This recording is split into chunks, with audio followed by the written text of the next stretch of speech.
Hello and thank you for joining us here for game number 2, where Cloud9 load back into the Rift opposite TSM.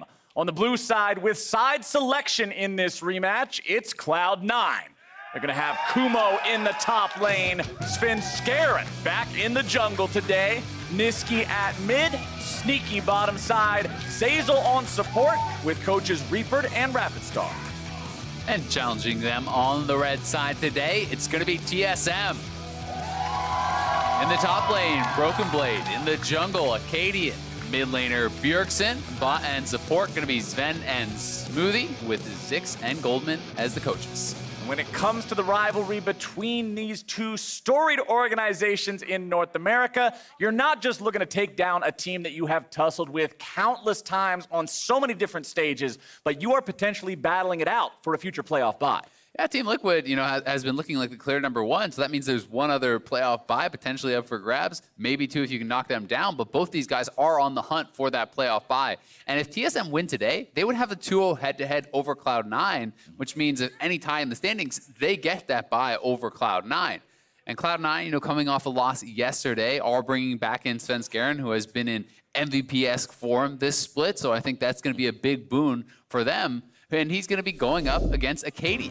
And Akaadian, it does feel, I know we've said this a few times, but it does feel like TSM have settled on a jungler. It has been Akaadian, for quite a few games in a row. He was in for their win at Rift Rivals also. And, it's more of an aggressive look, I would say, from him than we have seen from Greg.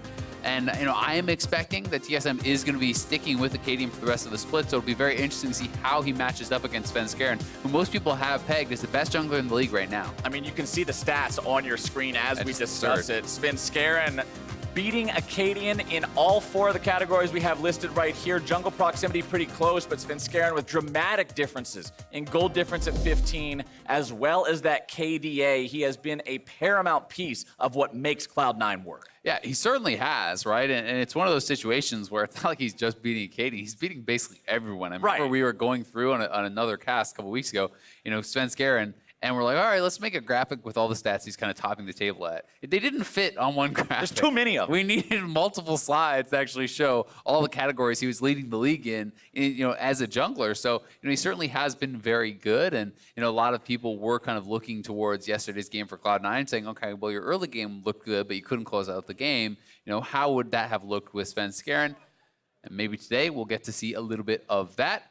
TSM also, coming back from Rift Rivals, have been experimenting a bit more, so that has been kind of nice to see. We did get to see, Zven bringing out the Yasuo. Yes, that was in a loss, but, TSM was vocal on social media about how they were pleased that they went with the attempt, and it wasn't that the draft was wrong, it was about the execution. And that's something that they were happy to continue working on. Yesterday as well, we got to see Azir top, so yet again, another look. And it's not that all these games have been the absolute cleanest, but the fact that they are willing to experiment shows that they are trying to work towards, being a better team that can be more competitive at international events than they have been in the past. Which is what people have been asking for so very long. Don't just play to win eventually because you're better. Play to have an active style at League of Legends, to be constantly and proactively looking towards a way to accelerate yourself towards your opponent's nexus. And up against a squad like Cloud9, who, as we've already mentioned, these teams have gone head-to-head so many times and in the past. They're 2 of the only organizations that have flown victorious banners for winning the LCS here in the arena. It's always fun to watch them go head-to-head, especially when there's a lot on the line like right now, where we already said, hey, they're sitting in second, tied right now. Cloud9 lost that surprising upset yesterday by Echo Fox. Nobody came into that expecting Echo Fox, who's been struggling recently, to be able to take these guys down. And you gotta think, they wanna say, no, that's a fluke. This is still Cloud9. This doesn't happen. Yeah, certainly the case, man. You got to fight for every one of these wins. We're pretty deep into the season at this point, and these guys have really got to be fighting for every single victory. And you talk about all the banners in the arena. Cloud9, they have not won in a long time. Their banner is now, I believe, residing in the shop, right? It's not actually hanging up there now, because that was back, in 2014, I think was maybe the last time they won. 2013. Yeah, I believe it was 2014. I do believe.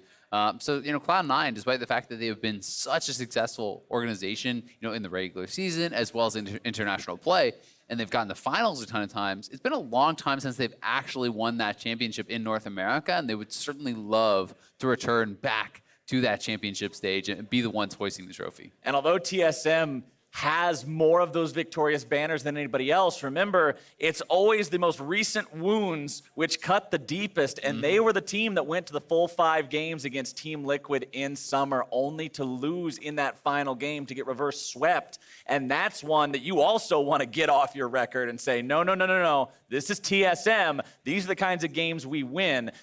And that just leads me to believe this is going to be one of those games where there's so much on the line. I don't want to see a game where we sit back and farm up and we wait to fight till 30 minutes and we have a gentleman's agreement. Okay, you can have 3 crit items. I'd like my 3 crit items as well. No, give me blood and give me it early.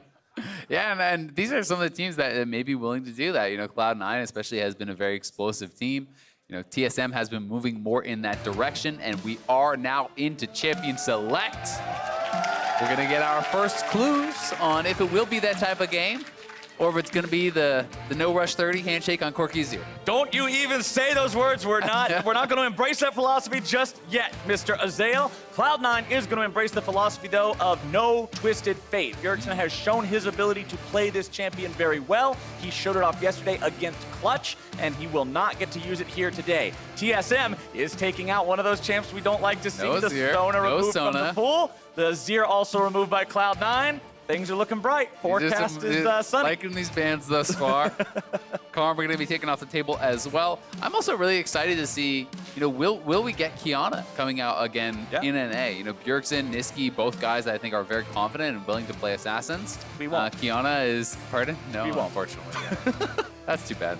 Definitely do think that these are some of the players that would be willing to bring it out, though, and, you know, it seems to be a pretty exciting champion, pretty powerful right now. It has been winning a lot in pro play. So it does make sense to take that off the table, especially if you have not devoted a lot of scrim time to actually practicing against it. Right. Then that can be something that you be a little bit concerned about. The element of surprise, truly a dangerous one here, but not one they'll have to be concerned about. A final Enchanter ban coming out for TSM. Again, really targeting these so heavily, but Lux is left open. Cloud9 thinking about that when we saw how powerful it could be last game. Poor JJ really popping off on that one. Could it be locked in here for Zeyzal to see if maybe Sneaky and Zeyzal can do the same thing? That was the immediate thing that I was going to say. Just looking at the bans, it feels like the kind of S tier support that is sitting alone. So, you know, going to be able to grab that up.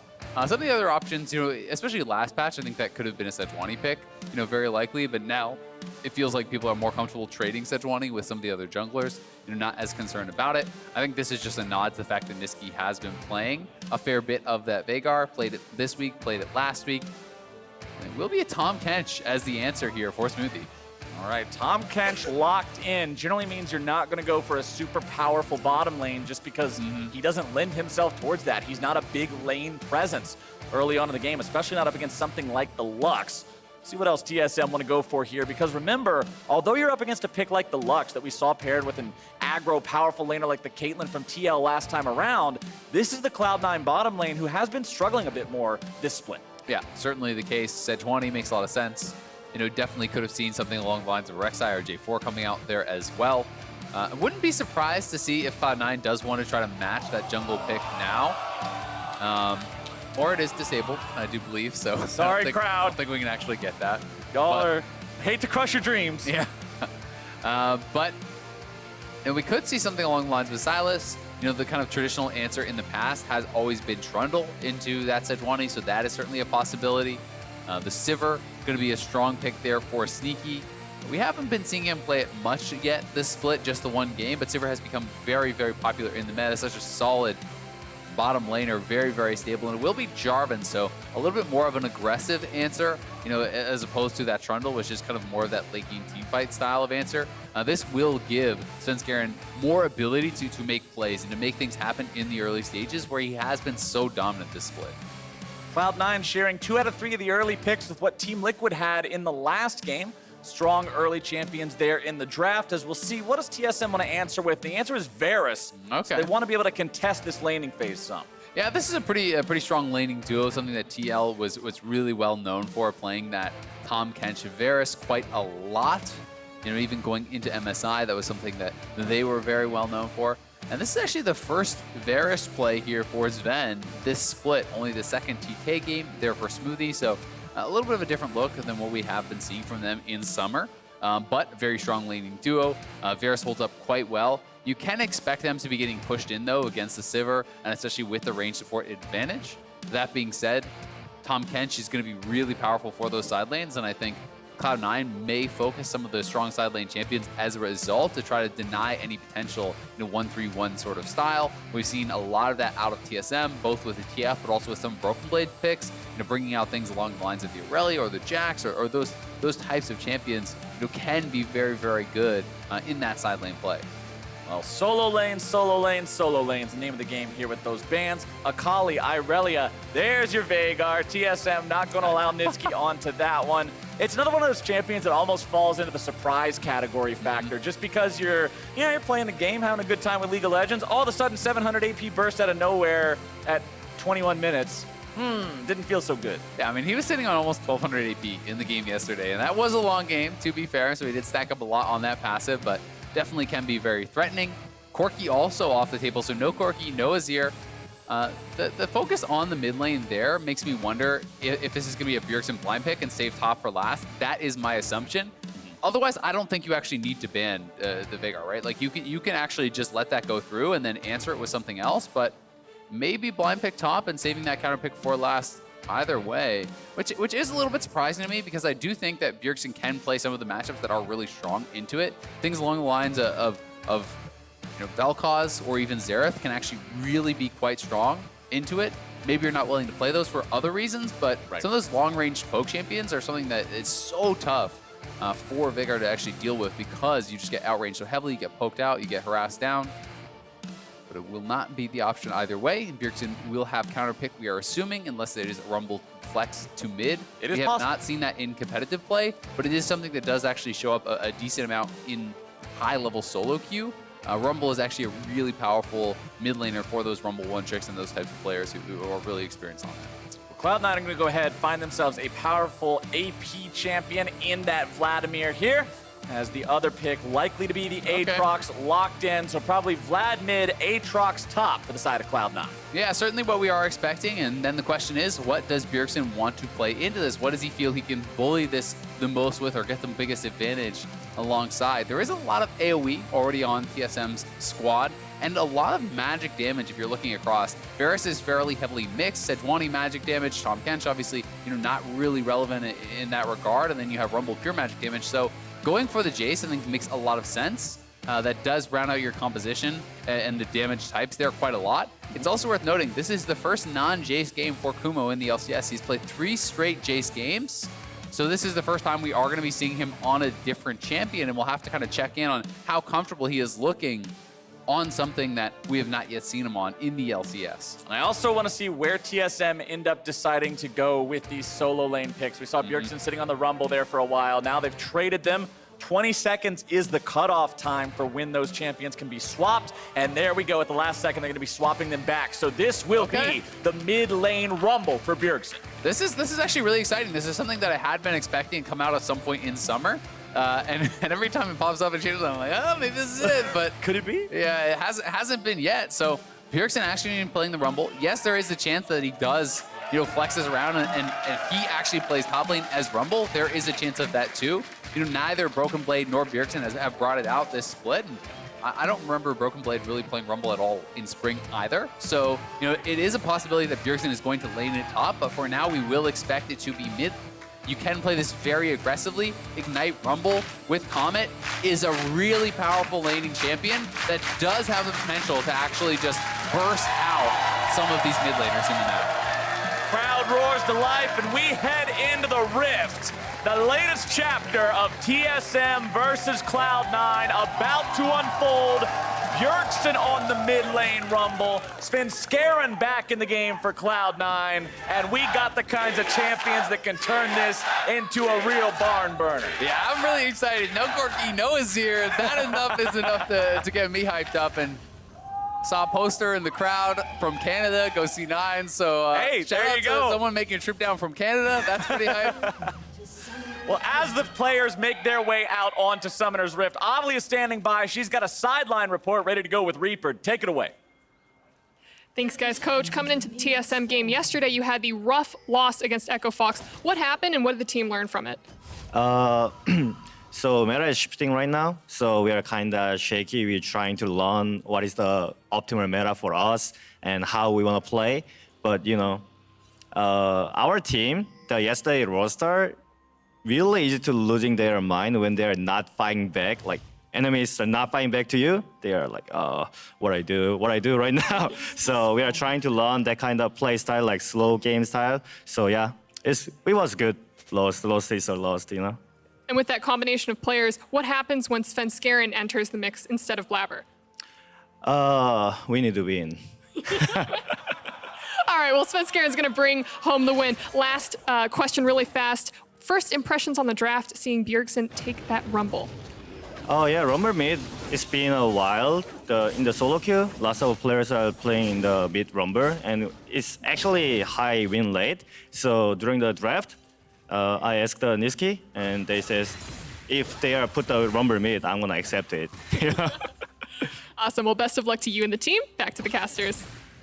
All right, Cloud9, they're adapting to the meta. They're shaking things up a little bit. They're learning how to play when their opponents won't run right at them. So sounds like some good news. I also love, how he's like, well, why would you be putting Svenskeren in? What's it going to be different? He's like, oh, we need to win. It's like, okay, well, that's the answer. Expecting higher performance perhaps from Svenskeren. We'll see if he can make good on that. And I'm so excited to watch this mid lane play out. It is, as I had said, and as Reaper was saying there, it is a solo queue pick, so they should have some experience playing against it, but you never really see it in competitive play much. Yeah, Bjergsen going aggro here onto Nisqy early on. Remember, Vlad is all about getting to level 9. To a lesser degree, maybe level 7, you can at least feel okay. But before that, the trading windows for the champion don't feel that good because of the very high cooldowns on transfusion in the early levels. Means that Bjergsen's going to be comfortable here, pushing up, taking control of the lane nice and early, managing that heat to make sure you're getting the most out of your flame spitters and keeping those minions shoved up. Yep, exactly. And when you are playing Comet, anytime you actually hit that harpoon, you are going to hit confirm your Comet because the slow will guarantee that the Comet will land unless they pool or something along the lines of that. But now we'll roam up to the top side. Svenskeren has actually anticipated this, so his 3-man dive, we'll see if they can turn this around. Svenskeren is here. TSM are going to start the play off, and Svenskeren already makes his way up there. TSM will not get away with the dive. Yeah, and it actually costs TSM more summoners because Svenskeren anticipated this, waiting behind. Bjergsen now spending both of those summoners for that potential dive. That is a bit rough for him because Nisqy stayed in lane, farmed it up. Nisqy, though, maybe too far out here. Nisqy gets stunned up. Akaadian finding plenty of damage onto him. Nisqy gets himself away, but that is not how you want to conduct the back end of that entire play. No, I mean, his top laner, his jungler, basically just got him a big advantage. They got both the summoners off of Bjergsen, and he's like, no, I'm all for fair play here. Oh, no. You can have my summoners as well. Let's go back to an even playing field. Donates the Ghost and the Flash over to TSM.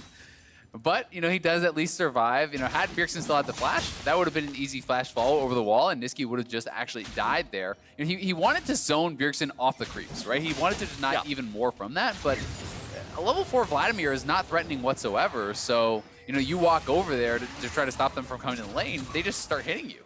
Well, I got to give credit to Svenskeren more than anybody else over the course of the past 60 seconds here, because that to me looked like proper preparation. That to me looked like watching TSM's recent games as they're trying to play more aggressive and work on this early game style and saying, these guys want to make a play to dive a turret early. They're not going to be diving onto Sivir and Lux. Who are they going after? Aatrox. Let's make sure we stop it, and it works out perfect. And I think it was also, a really good attempt from TSM because you're attacking Kumo, who is playing his first non-Jayce game in the LCS. He's only 2 weeks into the LCS. He's up against Broken Blade, who has this lane-dominant pick that you want to snowball in the Jayce. So everything there makes sense about the play. Utilize the early push from the Rumble, then roam up to the top side. You have Aftershock on the Sejuani to tank up the turret. Like, that was a good play. It was just also a great answer from Svenskeren. So, already pleased with the beginning of this game, and we'll see if the teams can continue at this pace. And one thing I want to watch throughout this game is both of these bottom laners, because Zven and Sneaky have both been having a little bit of a rough time so far this split, and that their performances haven't been up to the level that you would expect from AD carries of their caliber. Zven has had quite a few mistakes in his games. We've seen a lot of poor laning performances out of Sneaky and Zeyzal as well. And if one of these two can really just find that mojo that they've been missing and have a pop-off type of a game, that could be the X factor here. Yeah, it definitely can. You know, especially if you come into a game and both teams have the game plan of just focusing towards top lane, if your solos like are getting focused and your 2v2 just naturally wins on the bottom side, that can completely change the outcome of the game. And Broken Blade is really looking to dominate this lane. The early Executioner's buy I love. I think this is very, very smart against the Aatrox, who does have quite a lot of self-healing there, and he wants to keep him down, not allow him to constantly sustain back up, push him in under the turret, harass him there nonstop. But Svenskeren is in the area, so he's going to have to be careful about where he has his vision. But it's Bjergsen and Akaadian looking for another potential dive. We'll see if they can hold on for this one. Rumble is 6. That is very dangerous, and Ignite is up. So even in a 2v3, I don't know if they can hold on. Akaadian and Bjergsen are not going to commit for it, though. They're going to back themselves away, back towards that river. Bjergsen moves right back into the mid lane, and look at the respect being paid by Nisqy to Bjergsen in his itemization. Null Magic Mantle first and foremost. Vladimir either wants to go for a Proto Belt or a CDR Garage Sale. Null Magic Mantle is not really involved in that, so that means he's very much saying, all right, I don't know how much damage might be coming out of this guy, but I don't want to give away those free kills. Yep, you got to be really careful about that. You do not want to allow him to snowball on you, and if you can hang on, then you're going to be fine, right? You are going to get to the point where Vladimir scales up really, really well. But Z9, knowing their limits on the top side of the map, so instead of trying to hold out the turret where I think you would die against that equalizer, they do just back off, and they give up some minions, but they stay alive. And Zven, good trade there on Zeyzal, should push him back to base. We'll see if Sneaky does join, or if TSM want to use this opportunity to try to start up the Dragon, because Zeyzal is having a base, he has no teleport, so you should have the main advantage down there. And I'm also watching Smoothie this game, because he's on Tahm Kench, he's got Summoner Spellbook, TP has been swapped out so we can get back to the lane here very quickly. See him move in towards that Drake pit as Akaadian's already got this one started up. Critically though, no level 6 on either jungler, so if this turns into a big old fight, we won't see those ultis come out. TSM rotates up to here with their bottom lane. They've got control over the area, and they've got the Infernal. Yep, and this is just really smart. You know that you have that much poke down on Zeyzal. He has to go back to base. TSM now cannot really challenge for that. Neither top laner has teleport. Your mid is a winning matchup early, so you're not going to be able to do anything in that situation. It's just a good, solid play there from TSM. And also worth noting that this is the poke style build. This is going to be lethality Varus. You can see that from the comment and also from lethality in his inventory. But going for that poke style build. So that is going to be their answer as you get later into the game. They're going to look to group. They're going to utilize the Jayce for the poke and try to go for that. And now they're going to be trying to get back up here. Equalizer brought down, but Kumo's going after the solo kill. Backs himself away there. Takes Broken Blade very low.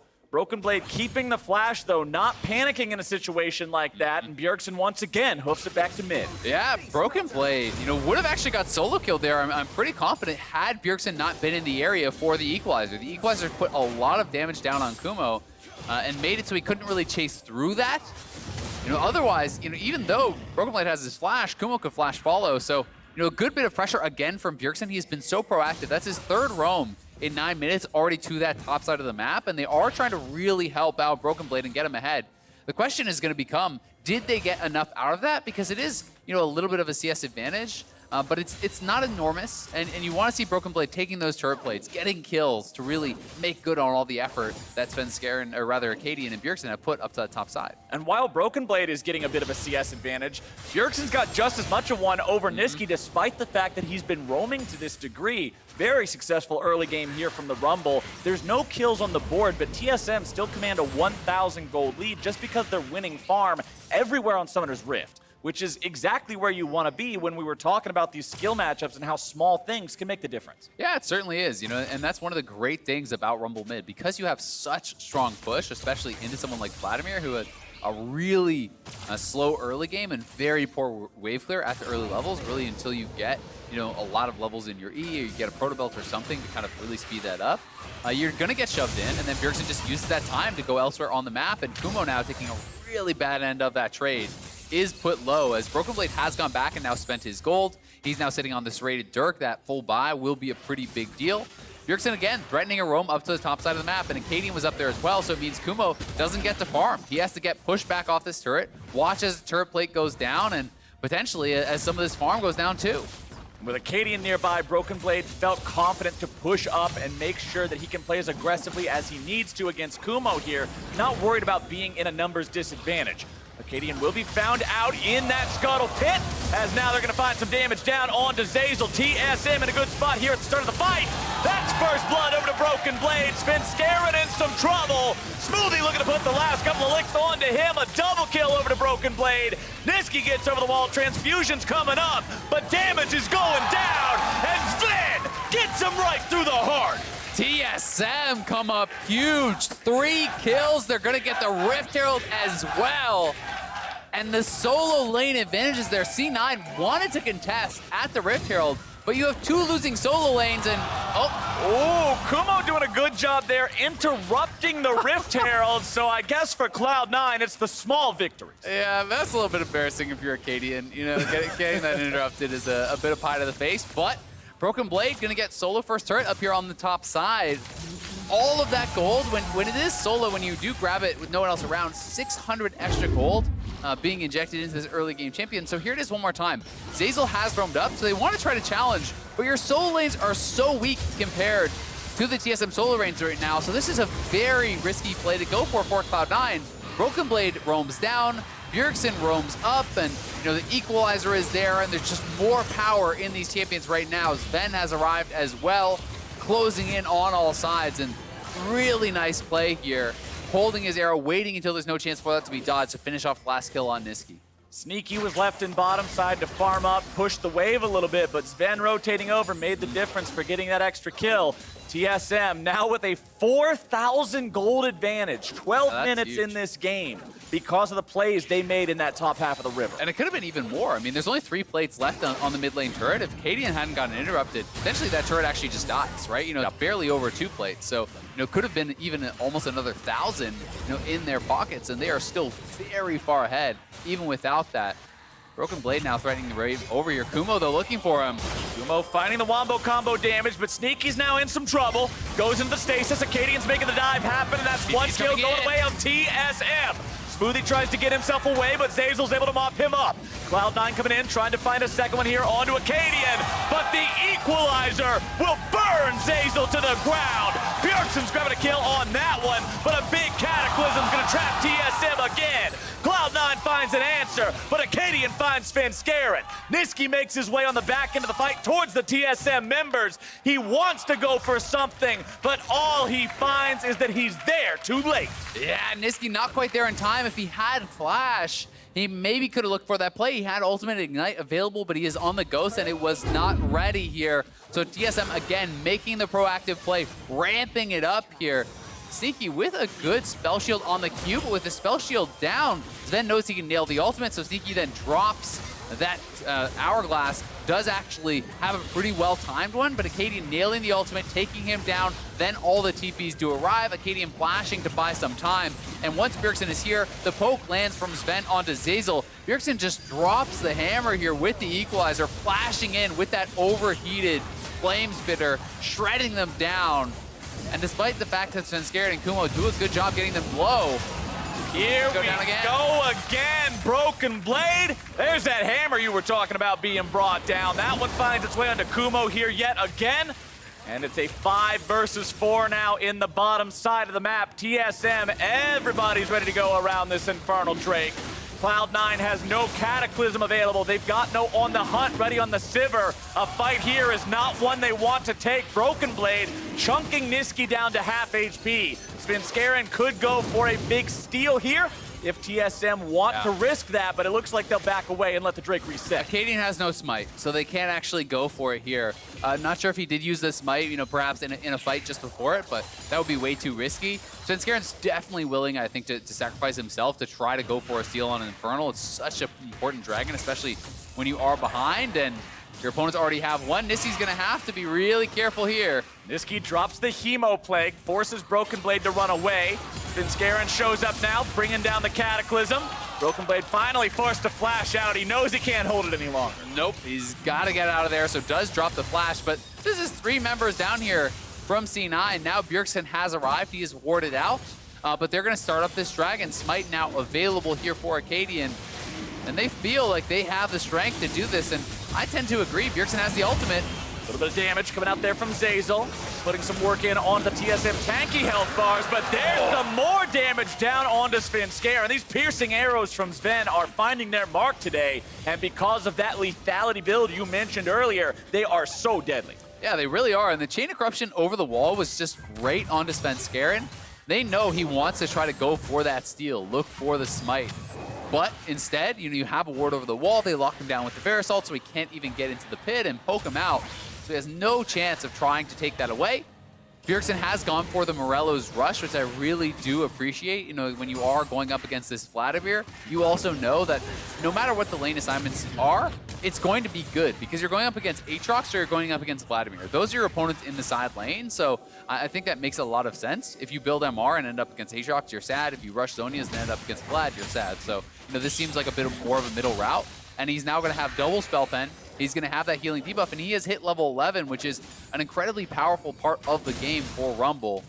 So TSM, I want to see them continue to push the pace. They have played a beautiful game thus far, really ramping it up, and this is where you want to see, all right, you got a great gold lead. It's early in the game. How fast can you extend that gold lead? How fast can you look to try to close something out like this? When you have a 6,000 gold lead, 17 minutes of the game, I'm looking at you to take the Nexus 25 minutes into the game. So let's see if TSM can make that happen in 8 minutes. If they can force the issue this hard. There's still only one turret that's been taken the entirety of this game, and it was that top lane tier 1 that Broken Blade was afforded because TSM invested so heavily into the top side. Yep, they had a lot of roams up there, and we'll see, can Broken Blade continue to extend his advantage? Because he is sitting very far ahead right now of Kumo. 2,400 gold actually up on his lane opponent, thanks to his own play, all those roams, the turret gold, and now TSM grouping up here around mid lane. They want to try to poke C9 off the turret. That is how you siege with this comp. You land the poke, you push them back, then you step up and you take the turret, and they are looking to just walk straight up and grab this. There you go. TSM make it 2 turrets to 0 now. Cloud9 not able to defend that mid lane tier 1. Zeyzal tried with the ulti, but didn't clear out enough of those minions. And TSM are now just going to rotate everybody down bottom, take that last tier 1 out. Yeah, this is just really smart play. You know Cloud9 can't really fight you right now. You have stronger early game champions, plus huge gold lead, and they're going to find Nisqy. Plus the Tahm Kench coming in here. Pool used by Nisqy. 2 whiffs in a row from TSM means that play is over. Yeah, good side steps there from Nisqy, and he had the ghost pop, so a lot of move speed, but now, without that available, TSM just stepping up, and they nail the ultimate on Zven. TSM going even further forward. Piercing arrow onto Nisqy there. Akaadian soaking the damage on the turret for so long to make sure that nobody drew the aggro no matter what skill shots landed, and TSM will take their objective. Yep, really well played, despite the fact that Nisqy was able to survive. Vladimir has very little wave clear, so really Cloud9 is completely dependent, feels like, on the Sivir to be around their wave clearing. Sneaky has got to be shredding out those waves, and now they're looking for Bjergsen. Bjergsen almost getting himself Cataclysm, but flashes out right as the walls come up, making sure he avoids the damage and the pseudo-CC from that ability of the Jarvan. Cloud9 just trying to do whatever they can to try to punish TSM at any window that looks like it might be cracked open a little bit, but TSM are doing a good job of not allowing that to happen. Yeah, we'll see. Now that they have flashes down on both their solo laners, can Cloud9 punish that whatsoever? Or is TSM just going to continually push up, get this vision down and look to poke Cloud9 out and take these turrets? Because they're in a good position to do that sort of play here continually, especially if they're just sieging away from Sneaky. You really want to avoid where the Sivir is on the map for the most part, right? Because that is their main form of wave clear. Vladimir cannot clear out these waves in your face. Neither can Aatrox. You'll just die if you try to walk up and actually E the wave as that Vladimir. So that becomes very, very difficult and does allow TSM to have this opportunity to move around the map nonstop, and especially utilizing that Tahm Kench ultimate to just show up in a side lane and all of a sudden be sieging.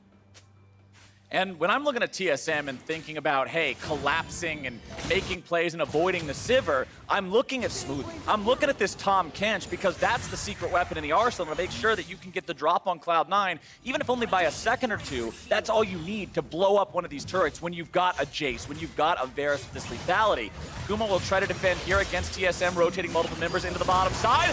Chains of Corruption onto the Aatrox, and he is gone. Oh my God, he just got erased there, and Broken Blade also sieging mid lane. Another little bit of poke lands on Zeyzal and does about half of his health.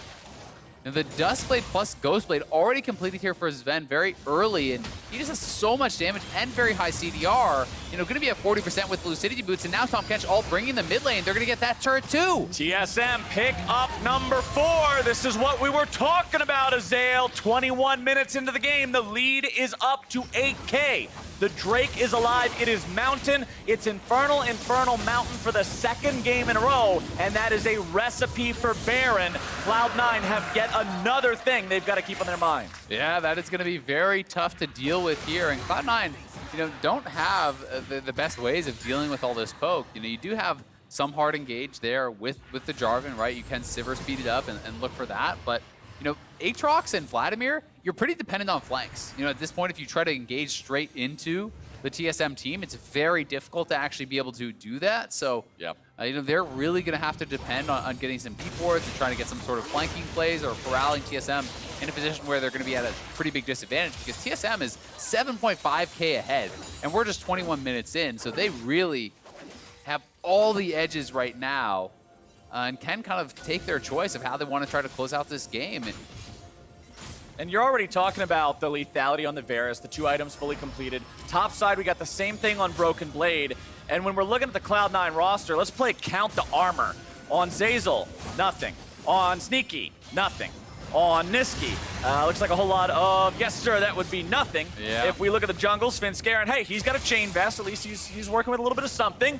And Kumo's got some shoes. That is not enough to deal with these 2 massive lethality artillery cannons raining hell down on your lines all the time when they're on the same screen. Yeah, I mean, honestly, you know, it's not even just the armor that you have to look for. You have to look for magic resistance too, because Bjergsen has double spell pen there. So, you know, this is one of the advantages of having a well-balanced composition is it's hard to actually properly defend yourself against both the armor pen and the flat pen here from the Rumble. So, you know, TSM, certainly a good comp in that regard, and you know, are looking like they are in just such a good position here.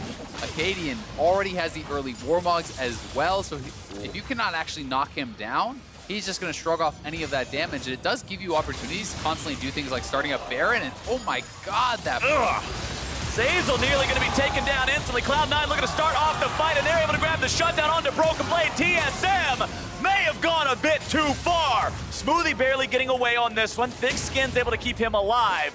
TSM lose their top laner, and Cloud9, they found a 1-for-0. Yeah, and that is a great force there from Cloud9. They are going to be able to get a shutdown, but Nisqy may be getting caught out here. Akaadian and Bjergsen collapsing. Smoothie with the cutoff. Nisqy staying alive with the transfusion, but Zven's right there over the wall. Puts some flowers on the gravestone, and that's another one for the side of TSM. Cloud9 still hanging around with Sneaky and Zeyzal. Sneaky gives Akaadian a hot slice of pizza, but that's going to be all, as that Sejuani's going to heal right back up, as you said. Yeah, and that kill, very, very big there for TSM. Again, utilizing that Tahm Kench ultimate. You push a little bit too far out, all of a sudden, multiple members are behind you, and you are going down. But that right there is kind of the way that Cloud9 could perhaps come back into this game. You know, Nisqy did blow the flash to make it happen. It was a great binding initially from Zeyzal, but he ends up losing about 2/3 of his health. Then straight in, flash, ultimate, hits the E there as Nisqy, and they chase down with that Lux ultimate to finish off Jayce. Multiple members from TSM were very low there, but TSM wants to play a slower fight. They want to play a fight where you're landing poke multiple times, where you're wearing down your opponents, and Cloud9 are essentially, you know, on the opposite end of the spectrum, where they want that immediate all-in fight, 100-0. Yep. Go right at them. And that's exactly what Svenskeren recognized, the opportunity to blow Broken Blade up. Again. And now Cloud9 will once again look to find that opportunity. Sneaky nearly taken down. Akaadian going to be soaking up the damage. Sven's in some trouble. Svenskeren looking to put the last couple of auto attacks onto him. Shut down for Cloud9. Smoothie's in some trouble too. And the C9 boys found 2. And they're going to start Baron. They're just going to go for it here. Broken Blade is in the bottom lane here.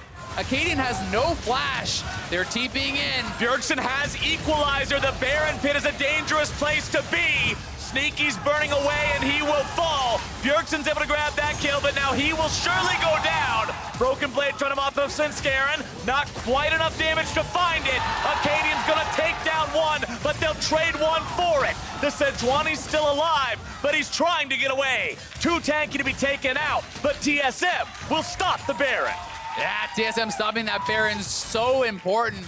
It does cost them summoners off of Bjergsen and the teleport from Broken Blade, so still a great play from Cloud9, and they are battling back in this game from what looked like an unwinnable position. Let's take another look at how they did it here in the mid lane. Yep, they see Zven there, and they have seen, you can see Bjergsen is on minions up in that top lane. They know he cannot respond because he has no teleport. Broken Blade showing now on the minions in the bottom lane, so they just hard commit to this. Zven just gets knocked down by Svenskeren, taking him completely out. Smoothie, tanky as he is, cannot survive to these 5 members, and it looked like Cloud9 may just be able to grab a Baron here, but they do not really have the damage, and Nisqy very low. He never got to get his base off, so Bjergsen flashes in. The Ignite is gonna burn him down. But then, the full commitment to this fight. It was a great stopwatch from Bjergsen, buying so much time for Broken Blade and Akaadian to get some work done. And Bjergsen died with Equalizer up. Imagine if that had crashed into the ground and provided the extra damage. That's a good point. For TSM to mop up the rest of those members. But man, we were praising TSM for such a powerful early game, and I meant every word of those praises. But I have got to applaud Cloud9 for being in a game where they're 8,000 gold down and finding back-to-back windows to start and win some fights. Yeah, and that is a really good job forcing. That was their only kind of narrow opportunity to try to come back in this game. They are still very behind. 4 Dragons to 0, down almost 6K, well 5.5 now. So they have got to keep looking for these plays, and they're going in again. Here we go. Sneaky's on the front line, but Zven's going to be eviscerated if not for Smoothie, keeping him alive. Nisqy looking to find that last bit of damage, not quite able to make it onto the TSM AD carry. Zeyzal providing some CC. TSM's thrown up into the air. Bjergsen going to be taken very low. C9 not finding kills. TSM not finding kills. Dear Lord, how did they all walk away? But Cloud9, they're pinging it over towards the Baron. Are they actually going to attempt this? Nisqy is teleporting back. I don't think they can go for that, though, but yeah, TSM barely able to squeak out. Smoothie did an incredible job in that fight. The Devour on Zven to save him from the Lux ultimate, then lands the Tongue Lash to actually slow down the Nisqy engage, which would have killed off him as well. Now Nisqy maybe getting caught out here by Akaadian. Nisqy being shielded up by Zeyzal. Oh, Akaadian trying to land that last auto attack, that last into the Glacial Flail to be able to get the stun, but he will not find it. 3 out of 4 does not round up. Nisqy walks away. Yeah, and Nisqy has no teleport. He actually just used that recently. Zeyzal's gonna have to go back to base, so now it is TSM over by that Baron pit, and they are starting this up here. Nisqy does have flash, but Nisqy has no ult. Nisqy is not there yet. TSM demand an answer from Cloud9. Baron at 1/4 HP. Zven nearly killed again, but nearly's not going to be enough. Zven taken very low. Bjergsen exploded. Cloud9 are still going to find the fight. They've got 2. Akaadian and Broken Blade are on the run. Zven's got 300 HP, and Cloud9 is biting back. Cloud9 are staying alive in this game. I can hardly believe it. TSM getting roasted at the Baron pit there. Cloud9 will take the mid lane turret, and they are keeping it close. This was, 7K like 10 minutes ago, and the gold lead is getting smaller. TSM have got to reset, have got to slow down a little bit here and make sure that they're looking for these correct fights. Svenskeren over the wall, beautiful knockup on a Broken Blade, and they're utilizing these Lux ults from long range very, very well. Then, as the Devour is used on Broken Blade, Bjergsen is overheated, he is exposed, he gets knocked down. Zven had already been pushed out of the fight by Svenskeren's engage, so TSM didn't have much left in the tank at the end of that point, and they're really focusing Zven on this very, very, very hard. Utilizing the dive here from the Jarvan, from this Aatrox as well, to push him out of the fight immediately because he cannot stand an auto. He's a poke style mage essentially, with this build. And as we get further into the game, that becomes so relevant because we were talking about these lethality champions earlier, the Jayce and the Varus. How do you even survive when they chunk you so low? Well, how do you survive when Sivir's up in your face dealing out all this ridiculous damage and you've got no answer? Smoothie's gonna be stuck in the Cataclysm having to flash away. Zven providing some cover fire, but now Cloud9 is Bjergsen deep into the enemy lines. Bjergsen's coming in for the flank, and C9 may have overcommitted. Akaadian tries to continue to frontline here. Bjergsen's alone, he doesn't want to go in too far without the rest of the team being able to catch up. Zven with the flash to stay alive, and somehow, somewhere, some way, no one goes down. Yeah, Cloud9 is just refusing to give TSM time to set up the fights. TSM needs to use these lethality champions to land poke, to get them low, whittle them down, and then maybe engage or just siege. But C9 is saying, no, you don't get to have that time. We walk up, we press Sivir ult, we press Jarvan ult, we engage at full health every time, and you will have to fight us from that position. So, you know, TSM is going to have to be really careful about that and make sure that they are either properly set up or have enough vision to avoid these engages so that they have the time to get that poke down, because that is what is so critical for them.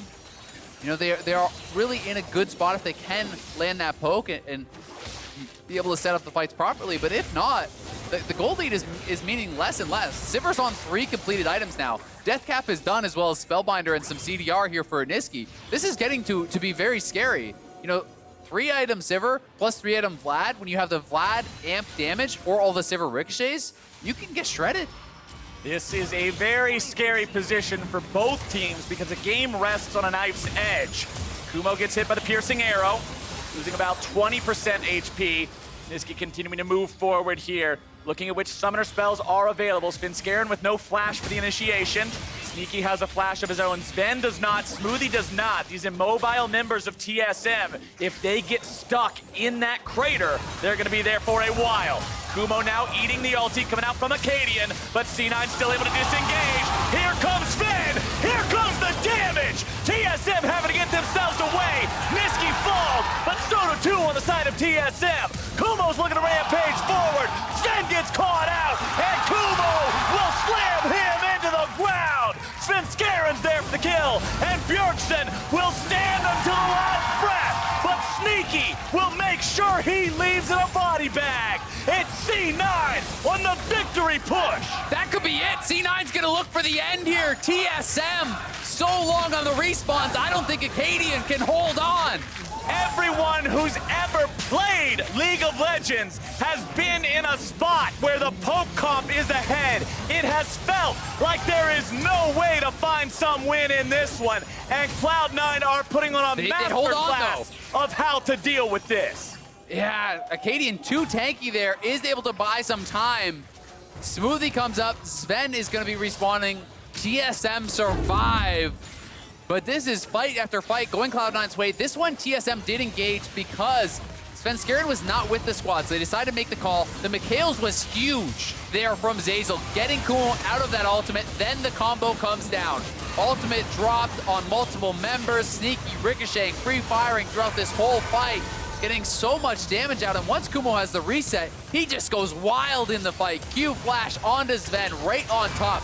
Absolutely dunks him, and with yet another reset, he is happy to chase Bjergsen under the turret here, tanking that up for the team, has the Sterix as well to keep him alive.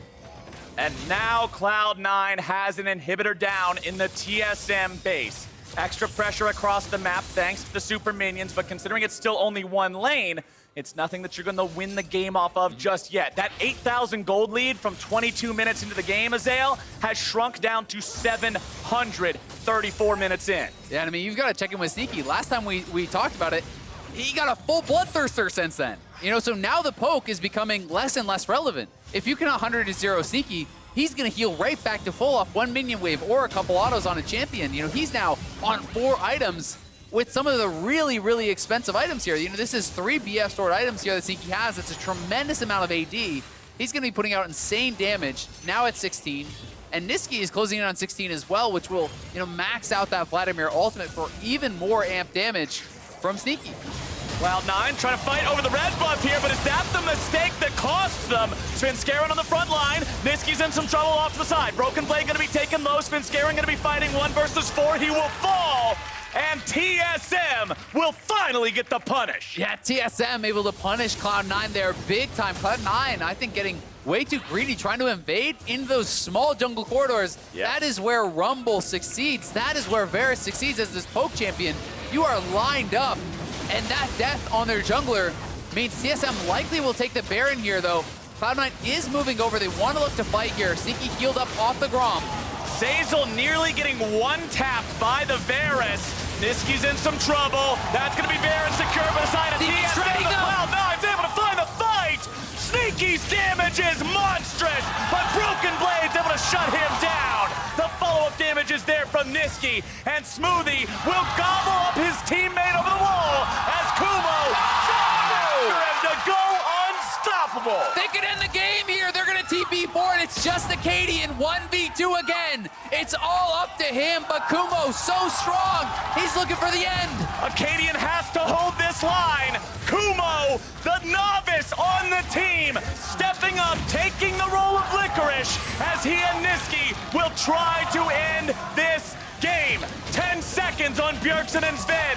Nexus turret number 2 is down. World Ender is up. Cloud9 continues the push. Nexus needs a couple more. And Cloud9 take the win. What a game! The absolute insane comeback from Cloud9. Down over 7,000 gold early. Down 4 dragons to 0 with 2 Infernals to TSM's name. And it is Cloud9 that will see the victory screen.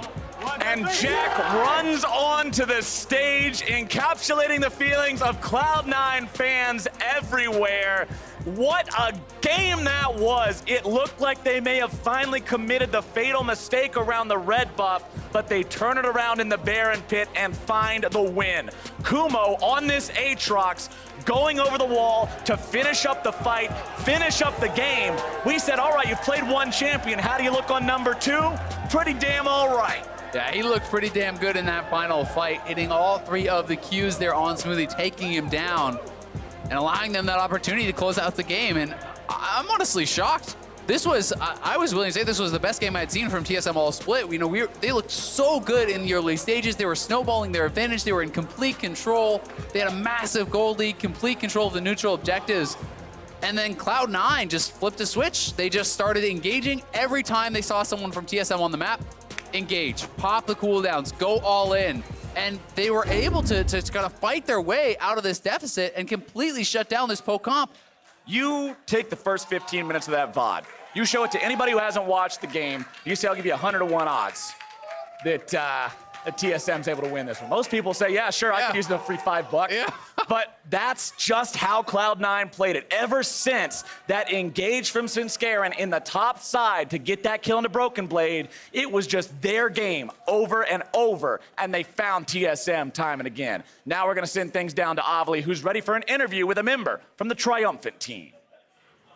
Thanks, guys. We knew the battle for second was going to be intense. Kumo, congratulations on the win. Tell me about that win moment, because it looks like everyone jumped up and was screaming and yelling and chanting.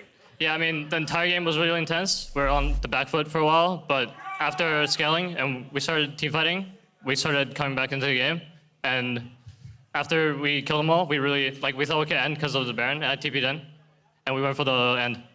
Yeah, you did get the end. You also picked up the Tahm Kench kill over the Baron wall. But I want to ask you, what is having this game like for you, where you are such an important member of the team and basically picking up the win? I mean, I'm not sure if I'm the most important player on the team in this team fight. I think team fighting, Dennis was getting really insane engages, and Vlad would just follow up, and I would just follow up on Dennis. And the fights, I think, was going well because of Dennis's engages. I would still say that you were pretty important, buddy. I was watching you play. Beal, I like the humbleness, though. But asking you, a lot of people were thinking that Licorice was coming back this week, and we got to see you play again, which I'm personally happy to see. But we're assuming that he is coming back soon. What have you learned from playing on the LCS stage and with this main team? Everything. I think I've gotten better at literally everything.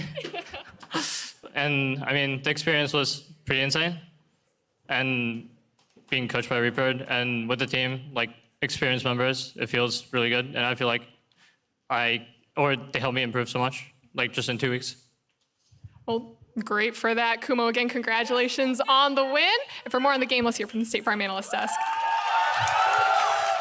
Thank you very much, Avli. We have to welcome Golden Glue and Ablaze Olive to the desk of their respective teams, C9 and TSM, here to break down this spicy matchup. Huge comeback victory from Cloud9 here. What was looking like an 0-2 weekend for them gets turned around and evened up at 1-1.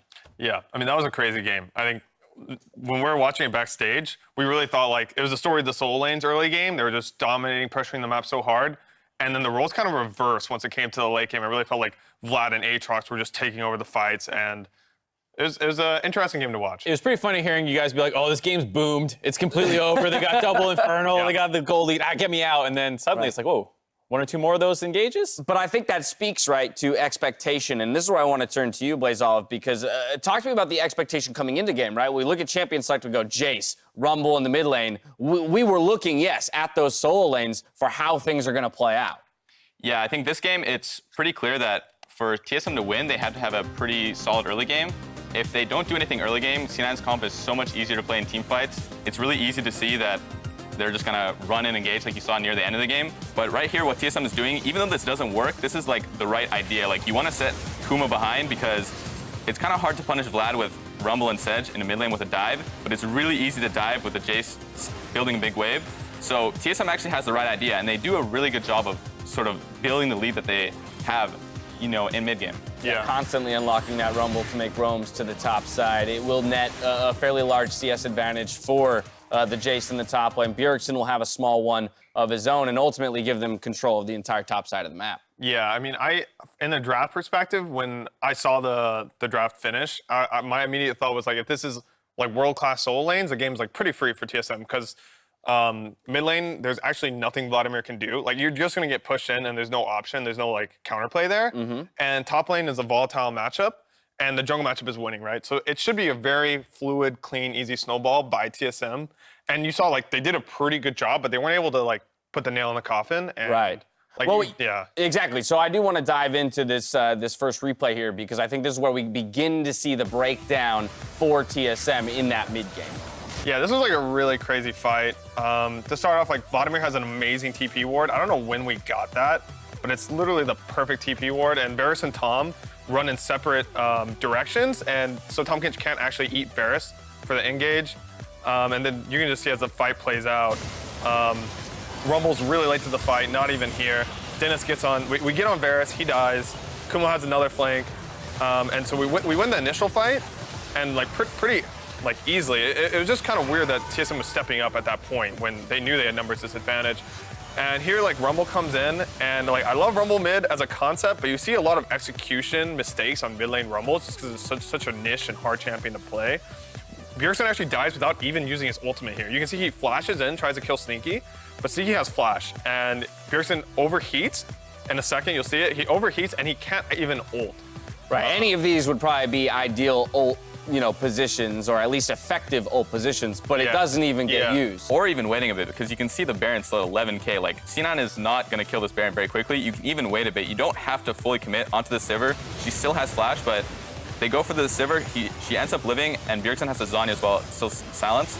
So he can't get a good ulti off because he gets CC'd right after. Yeah, I definitely think we tunneled on Sneaky there too much. Like, you saw, or like, TSM's tunneled on Sneaky too much. It's like, they thought they had a pick, but it turns out that they just actually all died for looking at it. So. And I thought it was really interesting when you guys were talking about Rumble mid, not just as a concept, but in execution. It's something that a champion that takes a lot more games than most mid laners seem like they've actually committed towards that champion. Yeah, I mean, I think when you pick Rumble versus Vladimir, you're really confident in the lane phase. It's not a skill lane phase, it's just straight you push them in.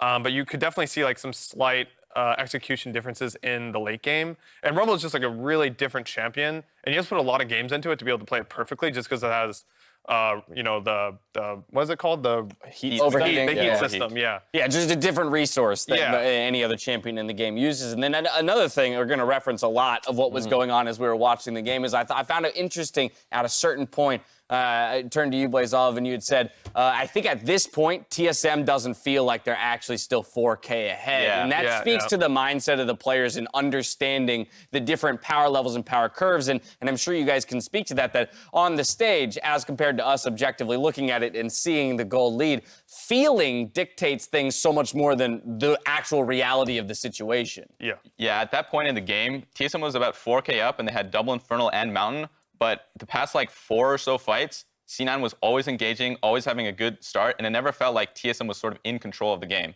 It felt like they were kind of getting dictated to, and in game, you can't feel a 4K lead like that when your champions get outscaled that hard. So it's really hard to feel like you can still play aggressively when the past like 10 minutes, you've just sort of been getting out-macroed, outplayed, and having the game dictated to you. This is the pro view look at the end of the game here from Kumo's rather, not Komu. Yeah, and this was after TSM had finally made one of their first good plays in a while where they found a pickoff to start this, but then they didn't really have that many cooldowns, and no one stopped Kumo from running wild in this fight, and Aatrox unfocused can absolutely take over a game. Oh, that was disgusting. Oh my God. That's a dirty nasty. combo right That's there. nasty. When everything hits. Yeah. From there, they can walk it to victory. Again, we kind of saw what was talked about in Champions League, this idea that TSM's on a timer. They followed, 90% of the steps they needed to put themselves in a position to win. For Cloud9, found a couple crucial fights to get back into it. The part that I'm interested in is one of these games where you can say, oh, as a fan, we never should have drafted so late game. We get slammed I was the just games. thinking that. Or if you're a TSM fan, you're like, oh, we picked this volatile comp and we screwed up. So where did you guys land on the 2 drafts? Like, were you still ultimately happy with TSM's draft or upset about it? I'm happy with the draft. I'd be upset with the execution. Right. Yeah. And like for C9, I think the execution was like really good in the late game. I think it's not even execution, but the confidence to actually take to Jarvan to engage those fights when you're so far behind, down 2 Infernals, like the total gold value probably down is like probably over 10K, but you're somehow finding these engages. So I was really impressed, I guess, just by the level of fight that C9 had. Because to me, like, I was watching the game, I was like, this is over. Like, this is hard to watch. Oh my goodness, that gold graph. Look at that. Woo! 7.8K, and you have to think of what the gold value of the levels they're up, the 2 Infernals, like, it's more than it even looks like. Right. So TSM played the first 20 minutes of the game exceptionally well to put themselves in that position. Cloud9 played the back 15 exceptionally well to get themselves back into it. I would argue that even TSM didn't even play the first 15 minutes that well. Like, they got the roams off, but they actually didn't convert on much. Like, they were doing the right thing, but like when they were going top, they weren't actually getting kills. What's your feeling there? Were there opportunities for them to get even more than what they did? I definitely think they could have done more. I think something that you can look to is that the way that TSM actually got their humongous lead, it didn't feel like they were making a big play. It kind of felt like C9 was making a misplay because there was this fight around Herald where Sneaky was pushing bottom and it kind of looked like the rest of C9 wanted to fight. And even though Sneaky had TP, he didn't really TP in, and then all of C9 kind of died, and that was where the big explosion happened, where they got super far ahead, which isn't really what you want when you have a comp like this. You want to be, diving top, getting a 50 CS lead on your top laner, all the plates, all the heralds.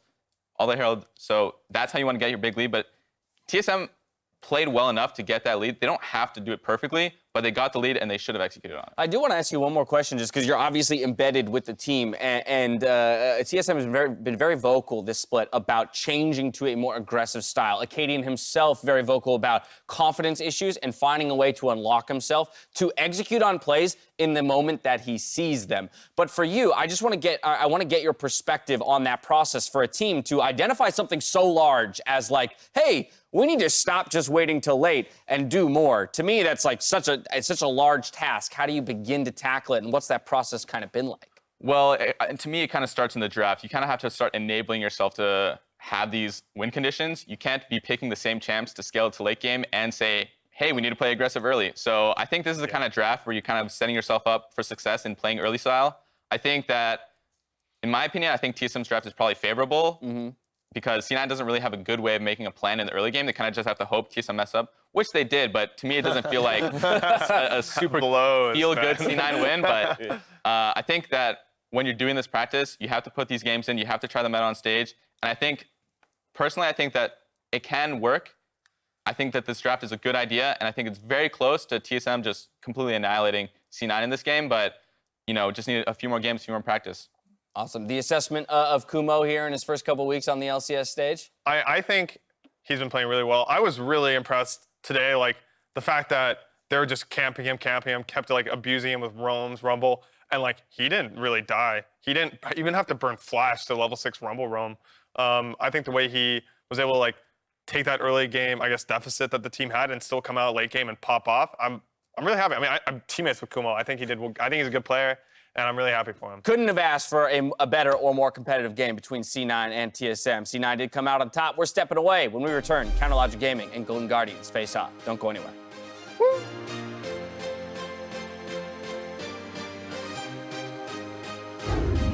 Svenskeren in some trouble. Smoothie looking to put the last couple of licks onto him. A double kill over to Broken Blade.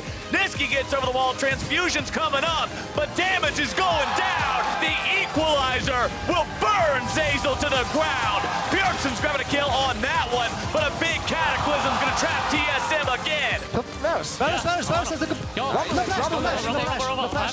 no flash. Jayce's ass. Yeah, go. Let's go. Kumo. Let's go. Push. Smoothie will gobble up his teammate over the wall as Kumo and to go unstoppable. I don't think you guys can actually. Hit. Okay. No, we can. Just hit. Just hit. You got it. It's a dub. Hit. Oh! Let's go. A great product can define the present, but it takes the unprecedented to define the future. To go beyond what's next and change the world of gaming. To make history, break ground, and force the universe to take notice.